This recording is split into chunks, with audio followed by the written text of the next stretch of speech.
Wide receiver in the National Football League from 1967 to 1971, the only player to die in an NFL game till 2022, his death was the tragic death of a 28-year-old football player. Charles Frederick Hughes, March 2, 1943 to October 24, 1971, was an American football player, a wide receiver in the National Football League from 1967 to 1971. He is, to date, the only NFL player to die on the field during a game. Born in Philadelphia, Pennsylvania, Hughes moved with his family to Texas when he was young, along with his 12 siblings. Hughes attended high school in Abilene at Abilene High School. Hughes was also an avid golfer, having played with Chi Rodriguez and Lee Trevino.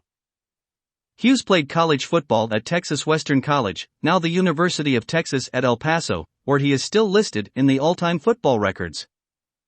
Hughes was selected in the 4th round by the Philadelphia Eagles in the 1967 NFL or AFL draft and played 3 seasons with the Eagles before he was traded to the Detroit Lions prior to the start of the 1970 season. Although listed as a wide receiver, he saw most action on special teams, being a backup at wide receiver. In his 5-year career he caught 15 passes. Hughes had suffered an injury in an August 1971 preseason game against the Buffalo Bills, which led to him collapsing in the locker room. He was hospitalized, but doctors were unable to diagnose what was wrong and he was released, despite never fully recovering.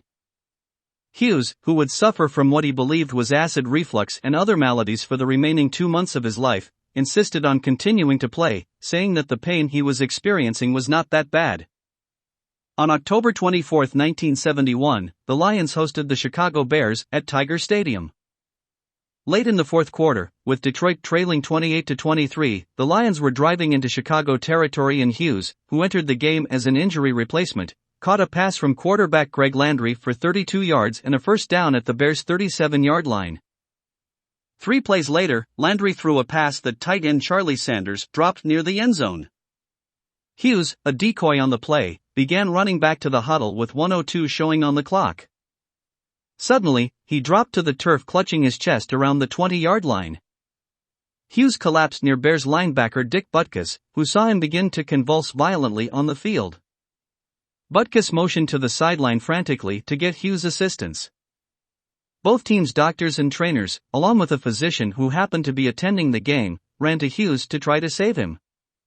An ambulance was called for and arrived to take Hughes to Henry Ford Hospital, where he was pronounced dead at 5:34 p.m. that afternoon. He was 28 years old. The game was played to its conclusion in front of a now stunned silent crowd in Tiger Stadium, with the Bears lead holding.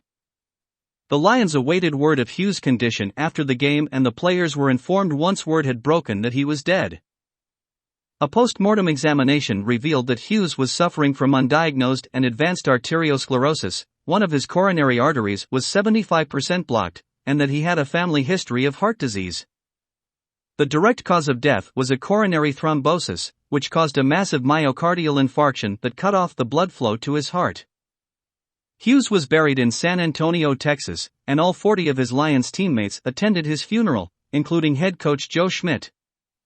He was survived by his widow, Sharon Leah, and by his son, who was 1 year and 11 months old at the time, Brandon Shane.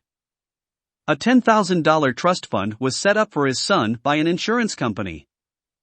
His widow filed a $21.5 million malpractice lawsuit against Henry Ford Hospital in 1972 for not diagnosing his condition after the Bills game. The lawsuit was settled on October 3, 1974, for an undisclosed amount of money. Thanks for watching. Don't forget to like, share and subscribe. Visit our platform for more informative videos.